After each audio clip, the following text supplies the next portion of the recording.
Ito nga pala mga kalapatids, yung ating natapos na stock loop. Ayan. Ayan na ang kabuuan ng ating nagawa ngayong araw na to.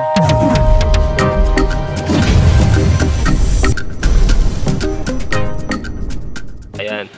Kakabaklas ko lang ng panggilid na to, tsaka yung mga division.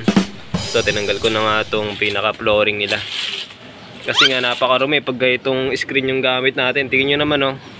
Naiipon yung ipot mga kalapatids. Hindi maganda pag ito kasinsen yung screen.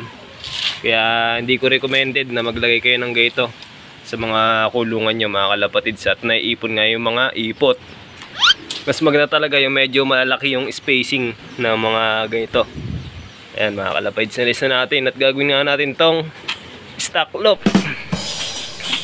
Ayan. Ayan siya.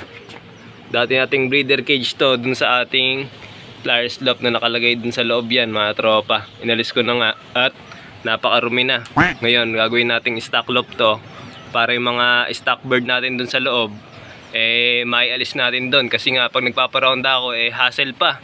Kailangan pang ipunin muna sa viewing cage yung mga flyer natin bago maparonda. Kaya ngayon gagawa tayo ng stock loop nang di tayo mahirapan sa pagpaparonda sa mga kalpati natin. Ayan. Siguro lalakihan ko lang to. Medyo masikip kasi pag gaganyan lang, di ba? May steel matting naman din tayo doon para pandagdag. So yun, update ko lang kay mamaya mga tropa pagka nabuo ko na to. A few moments later. At ayun mga kalapatids, nabuo na nga natin. Ayan. Tignan nyo naman kung gaano kalaki pala tong nagawa ko. Hindi ko na-expect na ganito kalaki yung mabubuo natin. Ayan o. Nasa 3 feet yata itong pinakataas niya. Tapos yung lapad niya 2 feet mga kalapatids. Ayan o. Maluwang. Parang pwede na nga gawing pliers loop to mga kalapatids. Yan. Ito nga yung pinakaharap ng ating breeder cage. Yan yung pinakapintuan pa no. Ayan. Ginawa ko na nga lang pang ibabaw. At lalagyan naman ng yero yon. Tapos yung flooring niya. Ayan. Mga kalapatids o. Yan. Grabe, ang laki pa na nagawa nating stock loop na to. Yan, naayusin ko pa to mga tropa. Lalagyan natin ng B-perch at pipinturahan natin to. Ayan. Bali, hindi lang isang matting yung naubos natin dito mga kalapatids. Buti lang may mga tirakang matting na nakatabi ron. Yung dating ginawa nating flooring sa pliers loop natin. Yan, dinagdag ko na rito, pinandingding ko yung iba. Yan, grabe, malaki-laki rin pala to. Hindi ko ina-expect na ganito kalaki magagawa natin. Ayan, so update ko kay mamaya mga kalapatids pagka pipinturahan na natin tong stock loop natin. Kasi nga puro kalawang ngayon. Kitang-kita nyo naman. Pero eto matino pa dahil nga may pintura yan yung ating breeder cage kasi dati yan mga kalapatids So yun, pinturahan ko lang muna mga tropa.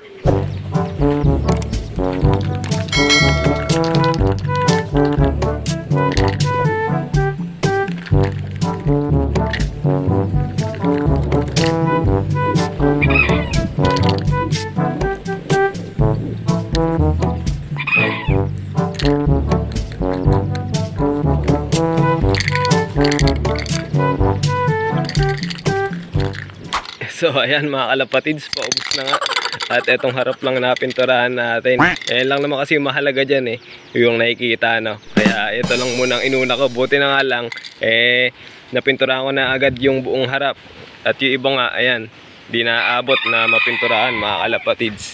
Dahil kukoberan naman natin yan para hindi sila magkasakit pagka may tarapal na yan mga kalapatids Ayan, wala nang laman to. So update ko lang kayo pagka naayos natin to ulit mga tropa. A few moments later. Ayan mga kalapatids, pinasok nga natin at maambon-ambon na kanina. Bali kulang na nga lang pala to ng pintuan. At saka pinag-iisipan ko pa kung balagyan natin ba to ng trapdoor. So mag-comment kayo mga kalapatids kung pwede ba lagyan ng trapdoor tong ating stock loop, kung maganda ba. At gagawin nga lang natin tong kulungan ng mga breeder natin na hindi pa natin nagagamit. Ayan ito nga yung napinturahan. Baka maghanap ako ng pintura para mapinturahan yung iba nating mating dito na kinakalawang gaya itong likod. Ayan para maganda-ganda naman at magtagal sa atin yung kulungan na ito mga tropa. Ito mga kalapatids yung ating flooring kanina sa ating breeder cage. Ayan. Dito natin lalagay sa ibabaw yung may butas. Para kahit paano matakpan pag naglagay tayo ng bubong. Syempre, baka puntahan pa ng pusa pagka nag-elevate tayo ng konti rito sa bubong Syempre, nakaangat na gawin yan. May butas nga, gawa ng may pintuan to dati ng ating breeder cage. Ayan. 3 butas yan. Tatakpan na natin itong screen na to. Para kahit paano secure yung lock natin. Yung stock lock natin, mga tropa.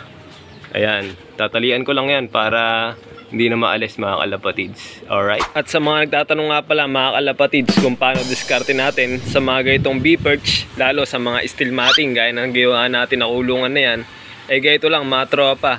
Ayan, kung napapansin nyo, kumuha ko ng mga kahoy na ganito lang kalapad at tinurnilyo natin yung mga B-perch natin. Ayan. Ayan, ganyan lang kasimple, mga kalapatids, para maisalpak nyo dyan sa pinakamating ng inyong kulungan. Alambre pa natin yan at hindi pa nga yan tapos, mga kalapatids. Ayan. Mahirap kasi pagka sinabit nyo lang yung sa steel matting, itong B-perch, malikot lang din. Hindi makadapo ng maayos yung kalapate pagka nakatali lang na ganyan. Kaya ang discarding ginawa ko, ganito, mga kalapatids. Ayan. Bali, tatalian natin yung kahoy para hindi maging malikot yung B-perch nila o hapunan ng mga kalapate natin. Ayan. So, konti na lang, mga kalapatids, at matapos na rin natin yan, yung ginawa nating kulungan para sa mga stock bird natin. Ayan, dito na napapwesto yan. Tataas ko lang muna yan, mga tropa. Aalambrehan lang natin muna para maging maayos na pagkakabit natin. Ayan. Lalagyan pa natin dito yan, sa dito. At saka dito sa gilid. Ayan. Meron na rin palang pintuan to, mga tropa. Ayan. Gilid ginawa akong pintuan nila. Di ba? May stopper na, mga tropa kalapatids, di ba? Ayos. Bali, ito nga pala ginawa nating flooring, yung mga natira nating steel matting, siya nating ipinatong. Ayan, parang naging 1 by 1, mga kalapatids, yung pinaka flooring nila. Hindi malulusot yung paa ng kalapati natin. Ayan, tingnan nyo, mga kalapatids. Kasi yung nakaraan natin na naka-flooring sa breederan, yung screen na may liit, eto nga, mga kalapatids, naiipon yung mga tayo ng kalapati dyan. Kaya ang hirap lang linisin. Tapos pagka napabayaan nyo nga, maninigas na at hindi na maaalis. Kaya ganito ulit ginawa natin. Steel matting na mga retaso, pinatong ko dyan. Ayan, diba? Malinis tignan, mga kalapatids. At hindi tayo mahirapan maglinis dyan kasi nga saktong-sakto lang yung mga ipot nila at mahuhulog dyan sa lupa. Alright? Ayan, mga kalapatids, natapos na rin natin tong 4 naman na B-perch na kakagawa nga lang natin. Ayan. Ito naman, ikakabit natin dito sa parting gilid. Ayan, dyan, mga kalapatids. Tapos ito rin, dito. Ayan. Alright. At iaalambre ko to, mga kalapatids, nang hindi ganong nakababa dyan sa pinaka-flooring yung mga B-perch natin. May tendency kasi pag gaganyang nakababa yung mga hapunan nila sa may flooring, magbubugbugan lang din yan. Kaya tataas natin yan, gigitna natin ng konti. Ayan, yung ganyan para kahit paano, talagang nakadapo sila. Ayan, mga kalapatids. Alright, napakaganda na tingnan, di ba? Ayan, si Sabrina, mga tropa. Sa mga tropa natin na nagustuhan na itong bago nilang stock lock ng kalapati natin, mag-like naman dyan, mga kalapatids, Ayan, mga kalapatids. At ngayon, ikakapit na nga natin yung mga B-perch na yan. Iaalambre na natin isa-isa para maayos na tingnan. Yun.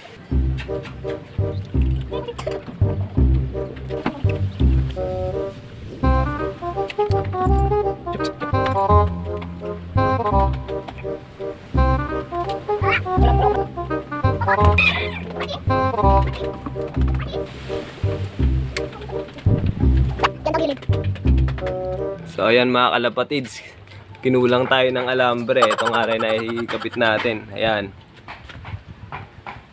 Naitaas na natin tong 6 na B-perch natin, mga kalapatids. Ito pa yung 4. Ayan, yung 2. Tsaka ito pa yung pangalawa. Bali, 4 pa, hindi pa natin naikakabit. Ito, naikabit na natin. At kinulang yung ating alambre. Kasi nga, mga napulot-pulot ko lang rito sa amin yan. Yung alambreng kinabit natin. Kaya maghahanap muna ako para maisalpak natin yung 4 pa na to. Natirang B-perch, mga tropa. Ito nga pala, mga kalapatids, yung ating natapos na stock lock. Ayan. Ayan na ang kabuuan ng ating nagawa ngayong araw na to. Ayan mga kalapatids, oh.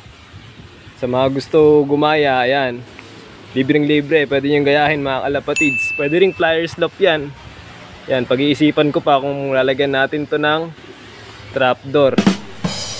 Mas mukhang mas maganda kung may trapdoor mga kalapatids, ano. Pero gagawin kasi natin tong mga cock section, mga hindi natin nagamit na breeder. Para kahit paano, madali silang magkondisyonan dito. Hindi nakahalo rin sa ating mga plier. Ayan. So eto nga pala yung pintuan yan. Ayan, may ipit pa. Quality, ano? Ayan mga kalapatids, oh. Ayan. Diba? Maaliwalas sa mga kalapati natin. Ayan mga kalapatids, oh. Bala ko nga rito ikabit yung trapdoor. Kaya ewan ko lang. Kaya pag-iisipan pa natin kung kakabitan ko nga ng trapdoor to mga kalapatids, ano? At dito nga pala mga kalapatids, mapapansin nyo yung mga B-perch natin. Ayan. Nakatornilyo nga yan mga kalapatids, oh. Yan, mga nakatornilyo yan. Tapos inalambre natin yung kahoy. Yung pinakapatigas niya. Ayan.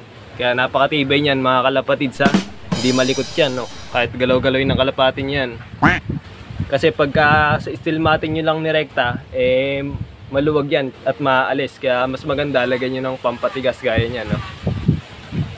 Alright mga kalapatids, so bali 10 B-perch yung nailagay natin dito sa ating gagawing stock lock mga kalapatids. Ayan. Alright, napakaganda, no? Di ko akalain na ganito kalaki magagawa natin na stock lock. Ang nasa isip ko lang yan is kalahati lang. Halos ganito nang iniisip ko, kalahati lang ng nasa plano. Pero di ko ina-expect na ganito kalaki yung magagawa natin. Ayan mga kalapatids, so. At yung yero nga pala na yan mga tropa ay galing sa batang pansier na taga rito sa amin. Ayan, pilitan natin ng kalapati sa kanya. Hindi ko pa nga naipipix yan, gawa ng hapon na. Bukas ko lang itutuloy mga kalapatids. Pero ayan, kung may papansin nyo, okay naman na. Tatakpan na lang natin tong gilid ng tarapal at i-fix natin tong yero para maayos tignan. Ayan, di ba? Napakalinis at napakaganda tignan mga kalapatids, oh. Ayan, at bago pa tayo matapos mga tropa, shoutout nga pala muna kay Jaden Sebastian, Jason Bustos, Benyaser Lumala, Cyrene Valentin, Love Hans Atienza, Mark Ivan Cristobal, Christine Saul, Justin Malabago, Joshen Vallejo, Alfrix James Tagle, at kay Arkin Robles. Yun, salamat suporta nyo mga kalapatids. God bless.